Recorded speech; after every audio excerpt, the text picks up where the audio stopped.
One by one, the Gunpowder Girls in the choking room mounted the cartridges into stacks inside the boxes on the tables. Men carried the filled boxes to the packing room, where women counted out 10 cartridges and made a double stack of 5, alternating bullet up, bullet down. One cylinder that had 12 percussion caps was added before the workers wrapped each set inside waterproof paper and tied the bundle with string. The paper was labeled with information about the type of weapon the ammunition was for, the amount of gunpowder per cartridge, the name of the arsenal, the date, and the caliber of the cartridges.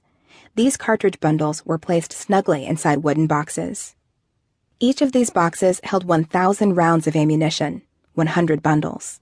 Filled boxes were screwed shut and painted with a waterproof material. Boxes were marked with the date and the arsenal's name. They were stored in other buildings at the laboratory and eventually sent to the battlefield.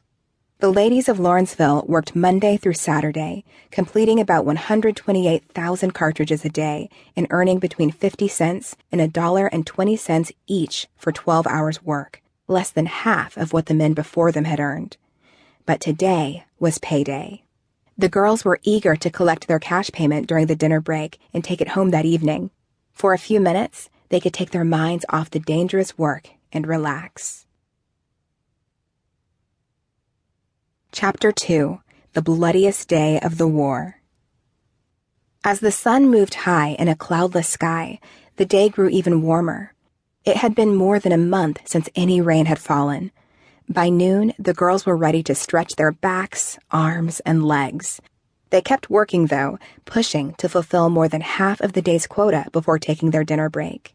Quotas had been increased recently because of the heavy fighting in Maryland, a state that shared a border with Pennsylvania and had never declared its position in the war. Confederate General Robert E. Lee had invaded Maryland, and rumors of a major battle to come spread quickly. Northerners worried that Lee's troops might continue into other states, especially Pennsylvania. A dismal summer of Union losses caused the government to call for more arms and ammunition. Patriotic workers did their best to meet the demand, especially at the Allegheny Arsenal. This very morning, though no one in Lawrenceville knew it yet, Union and rebel troops had begun heavy fighting near Sharpsburg, Maryland, along Antietam Creek.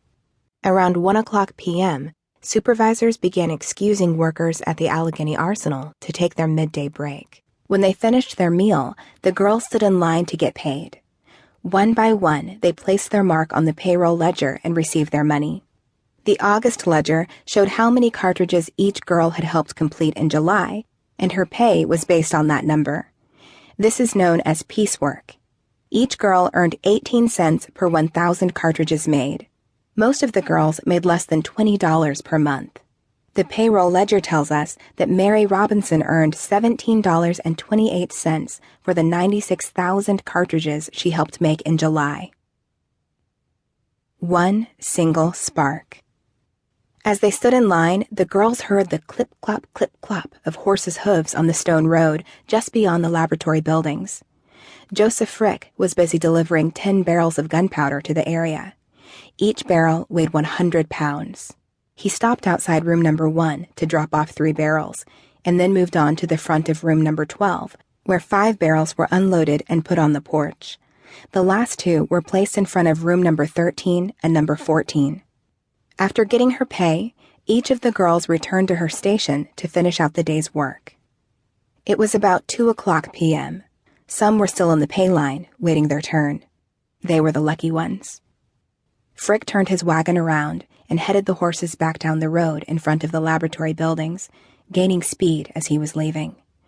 Robert Smith, age 37, stood beside the gunpowder barrels in front of room number 1. Rachel Dunlap watched as the horses pulled the wagon past the shed between room number 1 and room number 12. Then she saw it. A spark from one of the horses' metal shoes, just in front of the wagon wheel, ignited a patch of loose gunpowder on the roadway.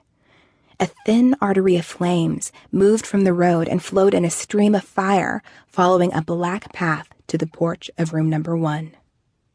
3 barrels.